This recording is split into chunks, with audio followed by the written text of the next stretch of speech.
தீபா வந்து ரொம்பவே குழப்பத்தோடு இருந்துகிட்டு இருக்கிறாங்க. ஏன்னா ஐஸ்வர்யா சொன்னது எல்லாத்தையுமே நினச்சிக்கிட்டு இருக்கிறாங்க. இதெல்லாம் உண்மையா பொய்யான்னு சொல்லிட்டு ஒன்றும் தெரியல. சரி நம்ம எதுக்கும் அம்மா கிட்ட போய் கேட்கலாம். அம்மாட்ட வந்து ஜோசியர் என்ன சொன்னார்னு தெரியல. ஆனால் அப்படியே இருந்தால் கூட அம்மா நம்மகிட்ட சொல்லியிருக்கணுமே, எதுக்காக அம்மா நம்மகிட்டே மறைச்சாங்க அப்படின்னு சொல்லிட்டு தீபா வந்து ஜானகியை பார்க்குறதுக்காக போகிறாங்க. அப்போ ஜானகி மட்டும் இருக்கிறாங்க. அப்போ வந்து அங்கே தீபா வராங்க. எங்கம்மா அப்பா எங்கன்னு சொல்லி கேட்கும்போது அப்பா வந்து வீட்டிலே இருந்தவருக்கு போர் அடிக்குன்னு சொல்லிட்டு ஒரு ஃப்ரெண்டை பார்த்துட்டு வரலான்னு சொல்லி போயிருக்காரு தீபா அப்படிங்கிறாங்க. சரி அப்படியாம்மா, இது கூட ரொம்ப நல்லதாக போச்சு அப்படின்னு சொல்லிட்டு தீபா நினைக்கிறாங்க. அம்மா நான் உங்கள்கிட்ட ஒரு உண்மையை கேட்பேன், நீ கண்டிப்பாக வந்து எங்கிட்ட வந்து பொய் சொல்லாமல் நீ உண்மையை சொல்லணும் அப்படிங்கும்போது சொல்லு என்ன கேட்க போகிற அப்படின்னு சொல்லிட்டு ஜானகி கேட்கும்போது அப்போ நீயும் அப்பாவும் வந்து ஜோசியரை பார்க்க போனீங்களா அப்படிங்கிறாங்க. இது கேட்டதுமே ஜானகி அதிர்ச்சி அடைகிறாங்க. இந்த விஷயம் எப்படி தீபாவுக்கு தெரிஞ்சது அப்படின்னு தெரியல அப்படின்னு சொல்லிட்டு அவங்க அதிர்ச்சி அடைகிறாங்க. அப்போ தீபா கேட்குறாங்க, அம்மா சொல்லுமா ஜோசியரை போய் நீங்கள் பார்த்தீங்களா அப்படிங்கும்போது ஆமாம் தீபா நாங்கள் ஜோசியரை பார்த்தோம், உனக்கும் மாப்பிள்ளைக்கும் கல்யாணம் வைக்கணும்னு சொல்லிக்கிட்டு சம்மந்தியம்மா சொல்லணுமே நாங்கள் வந்து சரி ஜோசியரை போய் பார்த்துட்டு வரலாம் அப்படின்னு சொல்லிட்டு போனோம் அப்படிங்கிறாங்க. சரிம்மா அவர் என்ன சொன்னார் அப்படின்னு சொல்லி கேட்கும்போது எதுவுமே சொல்லாமல் அமைதியாக இருக்கிறாங்க ஜானகி. என்னம்மா நீ எதுவுமே சொல்லாமல் அமைதியாக இருக்கும்போது எனக்கு என்னமோ பயமாக இருக்குது, ஏன் அவர் ஏதாவது வந்து தப்பாக ஏதாவது சொல்லிட்டாரா, என்கிட்ட நீ சொல்லாமல் மறைச்சிட்டியா, நீ உண்மையை சொல்லுமா அப்படிங்கும்போது அப்படிலாம் ஒன்றும் சொல்லலை தீபா அப்படிங்கிறாங்க. இல்லைம்மா எனக்கு ஏறக்குறைய கொஞ்சம் உண்மையெல்லாம் தெரியும், அதனால நீ மறைக்காமல் சொல்லுமா அப்படிங்கிறாங்க. அது எப்படி உனக்கு தெரிஞ்சிச்சு அப்படின்னு சொல்லி கேட்கும்போது நீயும் அத்தையும் பேசுனதை வந்து ஐஸ்வர்யா அக்கா கேட்டுட்டாங்க, அவங்க வந்து என்கிட்ட சொன்னாங்க, ஆனால் வந்து அவங்க சொன்னது எந்த அளவுக்கு உண்மைன்னு எனக்கு தெரியாதுமா, அதனால தான் நான் உங்ககிட்டே கேட்கலான்னு சொல்லிட்டு வந்தேன், உண்மையை சொல்லுமா அப்படிங்கிறாங்க. ஜானகி வந்து எதுவுமே பேசாமல் அமைதியாக இருக்கிறாங்க. அப்போ தீபா சொல்கிறாங்க, என்னம்மா நான் கேட்குறதுக்கு நீ எதுவுமே பேசாமல் அமைதியாக இருக்கிறத பார்த்தா எனக்கு பயமாக இருக்குமா, சொல்லுமா இந்த கல்யாணம் நடந்தாக்கி அத்தையோட உயிருக்கு ஆபத்தம்மா அப்படின்னு சொல்லி கேட்கும்போது ஜானகி வந்து அமைதியாக இருக்குறாங்க. இதை பார்த்ததுமே தீபாவுக்கு தெரிஞ்சிருது. அப்போ வந்து ஐஸ்வர்யா அக்கா சொன்னது எல்லாமே உண்மைதான் அப்படிங்கன்னு சொல்லி தெரிஞ்சிருது. அப்போ தீபா கேட்குறாங்க, சொல்லுமா அப்போ ஐஸ்வர்யா அக்கா சொன்னதெல்லாம் உண்மைதானம்மா அப்படின்னு கேட்கும்போது ஆமாம் தீபா உண்மைதான் அப்படிங்கிறாங்க. இது கிட்டதுமே தீபா அதிர்ச்சி அடைகிறாங்க. என்னம்மா இவ்வளோ பெரிய விஷயம் நடந்திருக்கு, ஆனால் என்கிட்ட எதுவுமே சொல்லாமல் நீ அமைதியாக இருந்துட்ட, இதை நீ சொல்லியிருக்க வேண்டாமா, அப்படி இருந்திருந்தா கண்டிப்பாக அந்த கல்யாணத்தை நடத்துறதுக்கு நான் சம்மதிச்சிருக்கே மாட்டேன், நான் இப்போவுமே இந்த கல்யாணத்தை போய் நிறுத்த போகிறேன் அப்படிங்கிறாங்க. இப்படி சொன்னதுமே ஜானகி வந்து தடுக்கிறாங்க. வேண்டாம் தீபா, ஏன்னா அவங்க அத்தைக்கு வந்து நாங்கள் 2 பேரும் சத்தியம் பண்ணி கொடுத்துருக்குறோம் அப்படிங்கிறாங்க. என்னம்மா சொல்கிற, அத்தைக்கு நீங்கள் எதுக்காக சத்தியம் பண்ணி கொடுத்துருக்கிறீங்க அப்படின்னு தீபா கேட்கும்போது ஆமாம் அந்த விஷயத்த வந்து உன்ட்டு சொல்லக்கூடாதுன்னு உங்கள் அத்தை சத்தியம் வாங்கிட்டாங்க, ஏன்னா சொன்னாக்கி நீ இப்படி தான் பண்ணுவேன்னு உங்களுக்கு தெரியும், அதனால தான் அந்த விஷயத்த வந்து உங்ககிட்டையும் சரி மாப்பிள்ளைகிட்டையும் சரி மற்ற யாருக்கிட்டையுமே தெரிஞ்சிடக்கூடாதுன்னு சொல்லி சத்தியம் வாங்கியிருக்கிறாங்க.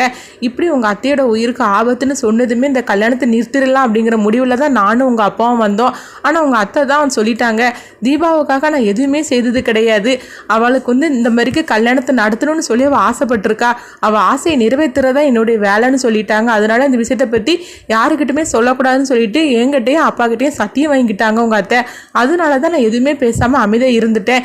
இன்றைக்கி பாரு விளக்குல இருந்து நெருப்பு பிடிச்சிருச்சு அவங்க புடவை முந்தானையில், அப்பவுமே எனக்கு பயம் கொடுத்துருச்சு, உங்கள் அப்பாட்ட கூட நான் சொன்னேன், ஆனால் என்ன பண்ணுறதுக்கு சம்மந்தியமாக சொன்னாலும் அவங்க கேட்க மாட்டாங்களே, அதனால தான் எதுவுமே பண்ண முடியாத சூழ்நிலை நாங்கள் 2 பேரும் இருக்கிறோம் அப்படிங்கிறாங்க. இப்படி சொன்னதுமே தீபா பயப்பட ஆரம்பிச்சிருந்தாங்க. அம்மா அப்போ அதுக்கு ஏதாவது பரிகாரம் இருக்கான்னு சொல்லி கேட்கலாமாம்மா அப்படிங்கும்போது பரிகாரத்தையும் சொன்னாருமா, ஆனாலும் வந்து அது எனக்கு என்னமோ வந்து சரிப்படலை அப்படிங்கிறாங்க. சரிம்மா திரும்பவும் நம்ம ஜோசியரை போய் பார்த்துட்டு வரலாமா, என்னை கூட்டிகிட்டு போமா அப்படிங்கும்போது என்ன தீபான்னு சொல்கிற, ஜோசியரை போய் திரும்பவும் பார்க்குறதுக்கு அப்படிங்கும்போது ஆமாம்மா திரும்பவும் நம்ம போகலாம், இதுக்கு ஏதாவது பரிகாரம் இருக்கான்னு சொல்லி கேட்கலாம், அப்படி இருந்துச்சுன்னா நான் அது செய்கிறேம்மா அப்படிங்கவும் வற்புறுத்தி தீபா வந்து ஜானகியை கூப்பிடுறாங்க. ஜானகி சரின்னு சொல்லிட்டு தீபா கூட போகிறாங்க. அங்கே போனதுமே அங்கே ஜோசியர் வீட்டுக்கு வந்துடுறாங்க. அப்போ அங்கே ஜோசியர் இருக்கவும் இதுதான் என் பொண்ணு தீபா அப்படிங்கிறாங்க. அப்போ ஜோசியர் அப்படியான்னு சொல்லி கேட்கும்போது தீபாவுக்கும் என் மாப்பிள்ளைக்கு தான் கல்யாணம் நடக்க போகுதுன்னு சொல்லிட்டு அன்றைக்கி நாங்கள் கேட்கறதுக்காக வந்தோம்ல, நீங்கள் கூட இந்த கல்யாணம் இப்போ நடக்கக்கூடாதுன்னு சொன்னீங்களே அப்படின்னு சொல்லவும் ஆமாம்மா நான் சொன்னேன், இந்த கல்யாணத்தை நிறுத்திட்டீங்களா அப்படின்னு சொல்லி கேட்கும்போது அப்போ ஜானகி சொல்கிறாங்க, இல்லை ஜோசியர் இந்த கல்யாணத்தை நிறுத்தலை, இந்த கல்யாணத்துக்குள்ள எல்லா ஏற்பாடும் நடந்துக்கிட்டு இருக்கு அப்படிங்கிறாங்க. இது கிட்டதுமே ஜோசியர் அதிர்ச்சி அடைகிறாங்க. என்னம்மா சொல்கிறீங்க, ஒரு உயிர் போயிரும்னு சொல்லியிருக்கிறேன், அதை மிஞ்சி நீங்கள் இந்த கல்யாணத்தை நடத்துறதுக்காக எல்லா ஏற்பாடும் பண்ணியிருக்கிறீங்களே, இது உங்களுக்கே வந்து தப்புன்னு படலையே அப்படிங்கும்போது அப்போ ஜானகி சொல்கிறாங்க, நீங்கள் சொன்ன மாதிரிக்கே நாங்கள் இந்த கல்யாணத்தை நிறுத்திடலாம் அப்படிங்கிற முடிவில் தான் நாங்கள் போனோம், ஆனால் என்ன பண்ணுறதுக்கு சம்மந்தி அம்மா வந்து இந்த கல்யாணத்தை நடத்தி தீரணும்னு சொல்லிட்டாங்க, என் பொண்ணுகிட்ட கூட இந்த விஷயத்தை சொல்லக்கூடாதுன்றாங்க, ஆனால் என் பொண்ணுக்கு இந்த விஷயத்தை வந்து எப்படியோ தெரிஞ்சுக்கிட்டா, அதனால தான் உடனே நாங்கள் பார்க்குறதுக்காக அங்கே வந்தோம் அப்படிங்கிறாங்க. அப்போ தீபா சொல்கிறாங்க, ஆமாம் ஜோசியரே, இந்த கல்யாணத்தை நிறுத்த சொன்னால் எங்கள் அத்தை கேட்க மாட்டாங்க, அதான் இதுக்கு ஏதாவது பரிகாரம் இருக்கான்னு சொல்லி கேட்குறதுக்காக தான் வந்தோம் அப்படிங்கும்போது அப்போ ஜோசியர் வந்து கொஞ்ச நேரமாக வந்து யோசனை பண்ணிகிட்டு இருக்கிறாங்க. பரிகாரம் இருக்குமா அப்படிங்கிறாங்க. உடனே சொல்லுங்கள், அது என்ன பரிகாரம் இருந்தாலும் நான் பண்ணிடுறது அப்படிங்கும்போது, ஆனால் அந்த பரிகாரத்தை செய்யணுன்னா நீங்கள் ரொம்பவே வந்து உங்கள் கணவரை இழக்க வேண்டியது இருக்கும் அப்படிங்கிறாங்க. என்ன ஜோசியரே சொல்கிறீங்க, எனக்கு ஒன்றுமே புரிய மாட்டேங்க அப்படிங்கும்போது, ஆமாம்மா, அந்த பரிகாரத்தை வந்து யாருமே அவ்வளோ சீக்கிரத்தில் வந்து ஒத்துக்க மாட்டாங்க. ஏன்னா ஒரு பொண்ணு வந்து யாருமே வந்து தன்னுடைய புருஷனை வந்து விட்டு கொடுக்க மாட்டாங்க. அந்த மாதிரிக்கு ஒரு பரிகாரத்தை தான் நீங்கள் பண்ணணும் அப்படிங்கிறாங்க. இது கேட்டதுமே வந்து தீபாவுக்கும் ஜானகிக்கும் ஒன்றுமே புரிய மாட்டுக்கு. ஜோசியரை நீங்கள் என்ன சொல்கிறீங்களோ அது வெளிப்படையாக வந்து எங்களுக்கு புரிகிற மாதிரிக்கு சொல்லுங்கள், நீங்கள் சொல்கிறது எங்களுக்கு ஒன்றுமே புரிய மாட்டுக்கு அப்படிங்கும்போது அப்போ ஜோசியர் சொல்கிறாங்க, இந்த பரிகாரம் பண்ணணுன்னா உங்கள் கணவர் வந்து இன்னொரு பொண்ணு கழுத்தில் தாலி கட்டணும் அப்படிங்கிறாங்க. இது கிட்டதுமே தீபாவும் ஜானகியும் பெரிய அதிர்ச்சி அடைகிறாங்க. என்ன ஜோசியரை சொல்கிறீங்க, வேற ஒரு பொண்ணு கழுத்தில் தாலி கட்டணுமா, என்ன சொல்கிறீங்க அப்படின்னு சொல்லி அதிர்ச்சியோட கேட்கும் போது அப்போ ஜோசியர் சொல்கிறாங்க, இது ஒரு பொம்மை கல்யாணம் மாதிரிக்குதாம்மா. உங்கள் கல்யாணத்துக்கு முன்னக்குட்டி வந்து உங்கள் கணவர் வந்து ஒரு பொண்ணு கழுத்தில் தாலி கட்டணும், அதுவும் வந்து சாமி சன்னிதானத்தில் தான் அந்த தாலியை கட்டணும். அதுக்கு பிறகு அந்த தாலியை வந்து அவங்க கழட்டி உண்டியில் போட்டுடணும் அப்படிங்கிறாங்க. இப்படி மட்டும் பண்ணினாக்கே அந்த பரிகாரம் முடிஞ்சிடும். அதுக்கு பிறகு நீங்களும் உங்கள் கணவர் வந்து கல்யாணம் பண்ணிக்கிடலாம், இதில் வந்து எந்த வித பிரச்சனையும் கிடையாது அப்படிங்கிறாங்க. ஆனால் இப்படி பண்ணுறதுக்கு பெரிய விஷயம் வேணும், அது மட்டும் இல்லாமல் இதுக்கு வந்து ஒரு பொண்ணு சம்மதிக்கணும், இதெல்லாம் நடக்காத விஷயமா அப்படிங்கிறாங்க. இது கேட்டதுமே தீபாவும் ஜானகியும் அதிர்ச்சி அடைகிறாங்க. என்ன ஜோசியரே, இந்த மாதிரிக்கு ஒரு பரிகாரத்தை சொல்லிங்கன்னு சொல்லி நாங்கள் கொஞ்சம் கூட எதிர்பார்க்கவே இல்லை.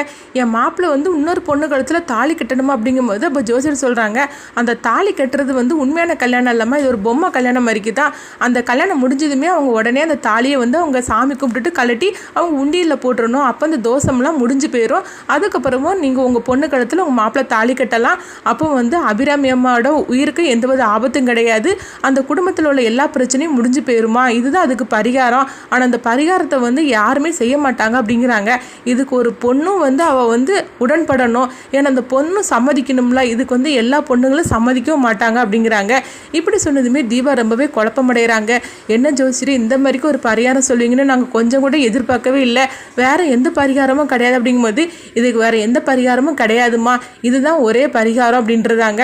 இது கிட்டதுமே தீபாவுக்கு என்ன பண்ணுறதுன்னு தெரியல. அப்போ சரின்னு சொல்லிட்டு அங்கேருந்து கிளம்பி வராங்க. அப்போ ஜானகி சொல்கிறாங்க, என்ன தீபா, அவர் இப்படி ஒரு பரிகாரம் சொல்லுவான்னு சொல்லி நான் கொஞ்சம் கூட எதிர்பார்க்கவே இல்லை, எனக்கு என்னமோ நடக்கிறதெல்லாம் சரியானு படலை, நம்ம வந்து ஒன்றுமே பண்ண வேண்டாம், இந்த கல்யாணத்தை நிறுத்திடலாம் அப்படிங்கிறாங்க. அப்போ வந்து தீபா சொல்கிறாங்க, இல்லைம்மா, இந்த கல்யாணம் நடக்கட்டுமா அப்படிங்கிறாங்க.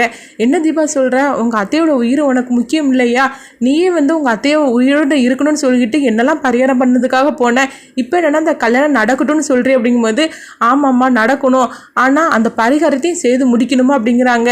நீ என்ன தீபா சொல்கிற, எனக்கு ஒரே குழப்பமா இருக்குது அப்படிங்கும்போது, நீ என்னை கொஞ்சம் வந்து அமைதியாக இருமா, நான் கொஞ்சம் யோசனை பண்ணணும் அப்படிங்கிறாங்க. இந்த மாதிரி நடந்துட்டுருக்கு. அடுத்து பார்த்தோம்னா தீபாவும் ஜானகியும் வீட்டுக்கு வந்துருந்தாங்க. அப்போ தீபா வந்து இதையே நினச்சிக்கிட்டே இருக்கிறாங்க. அப்போ அங்கே ரம்யா வராங்க. அப்போ ரம்யா வந்து கேட்குறாங்க, என்ன தீபா, கல்யாண பொண்ணு நீ எவ்வளோ கலகலப்பாக இருக்கணும், நீ என்னென்னா எதையும் யோசனை பண்ணிகிட்டே இருக்கிறியே, என்ன ஆச்சு அப்படின்னு சொல்லி கேட்கும்போது அப்போ தீபா சொல்கிறாங்க, அதெல்லாம் ஒன்றும் இல்லை ரம்யா அப்படிங்கிறாங்க. இல்லை தீபா, நீ எதையும் யோசனை பண்ணிகிட்டே இருக்கிற, என்ன பிரச்சனைனாலும் என்கிட்ட சொல்லு, அதை நான் தீர்த்து வைக்கிறேன் அப்படின்னு சொல்லவும் அப்போ தீபா சொல்கிறாங்க, ரம்யா, நான் ஒரு விஷயத்தை பற்றி சொல்லுவேன், நீ யாருக்கிட்டுமே சொல்லிடக்கூடாது அப்படிங்கும்போது, நான் யாருக்கிட்ட சொல்ல போகிறேன், நீ அதுவும் என்னோட டிகேட் ஃப்ரெண்டாக்கும், உனக்கு ஏதாவது பிரச்சனைனா சொல்லு, நான் அதை முடிச்சு வைக்கிறேன், மற்றபடி இந்த விஷயத்த நான் யாருக்கிட்டுமே சொல்ல மாட்டேன் தீபா அப்படிங்கும்போது அப்போ தீபா வந்து ஜோசியர் சொன்ன எல்லா விஷயத்தையும் சொல்கிறாங்க. இதை கேட்டதுமே ரம்யா வந்து அதிர்ச்சி அடைகிற மாதிரி அவங்க காட்டிக்கிட்டுதாங்க. என்ன தீபா, இவ்வளோ பெரிய விஷயம் நடந்திருக்குது, நீ யாருக்கிட்டையுமே சொல்லாமல் இருக்கிற, நீ ஆஃப்டால் என்கிட்டயாவது சொல்லியிருக்க வேண்டாமா அப்படிங்கிறாங்க. அதான் எனக்கும் ஒரே குழப்பமாக இருந்தது, அதனால தான் அந்த விஷயத்த வந்து நான் உங்ககிட்ட சொல்லிட்டேன் அப்படிங்கிறாங்க. இந்த பரிகாரத்தை பண்ணினாக்கி தான் எல்லா பிரச்சனையும் முடியும்னு ஜோசியர் சொல்லியிருக்கிறாரு, ஆனால் அந்த பரிகாரத்தை நான் எப்படி பண்ண முடியும், குடும்பத்தோட சந்தோஷமும் அத்தையோட சந்தோஷமும் உயிரும் எனக்கு முக்கியம், அதுக்காக நான் என்னன்னாலும் பண்ண நான் தயாராக இருக்கிறேன் அப்படிங்கிறாங்க. அப்போ ரம்யா சொல்கிறாங்க, நீ சொல்கிறது சரிதான், ஆனால் அந்த கல்யாணத்துக்கு கார்த்தி சாரும் சரின்னு சொல்லணும், அதுக்கு ஒரு பொண்ணும் சரின்னு சொல்லணுமே அப்படிங்கிற போது அதுதான் எனக்கு யோசனையாக இருக்குது. நான் கார்த்தி சார்ட்டையாவது எப்படியாவது நான் வந்து கேட்டு கெஞ்சி எப்படியாவது நான் வந்து அவரை சம்மதிக்க வச்சிருவேன். ஆனால் இது ஒரு பொண்ணு சம்மதிக்கணும்ல, அது எந்த பொண்ணாக இருக்கும், நான் யாரை போய் பார்க்கறதுக்குன்னு எனக்கு தெரியலையே, அதுதான் எனக்கு ரொம்ப குழப்பத்தோடு இருந்துகிட்ருக்குறேன் அப்படிங்கிறாங்க. அப்போ ரம்யா வந்து பார்க்குறாங்க தீபா. அப்போ தீபா கேட்குறாங்க, ரம்யா நான் உங்கள்கிட்ட ஒரு உதவி கேட்பேன், நீ எனக்காக செய்வி அப்படிங்கும்போது நீ என்னன்னாலும் கேளு தீபா, நான் உனக்காக நான் பண்ணுறதுக்கு தயாராக இருக்கிறேன் அப்படிங்கிறாங்க. இந்த உதவியை நீயே செய்ய முடியுமான்னு கேட்குறாங்க. இதை கிட்டதுமே ரம்யா அதிர்ச்சி அடைகிற மாதிரி காட்டுறாங்க. என்ன தீபா சொல்கிறேன், நான் வந்து கார்த்தி சார் கையால் தாலியை வாங்கிக்கிறதுக்கு அப்படிங்கும்போது, ஆமாம் ரம்யா, உன்னை தவிர எனக்கு இந்த உதவி வந்து யாருமே செய்ய மாட்டாங்க, எனக்காக இது செய்ய மாட்டே அப்படிங்கும்போது இப்போ ரம்யா மனசுக்குள்ள சந்தோஷப்படுதாங்க.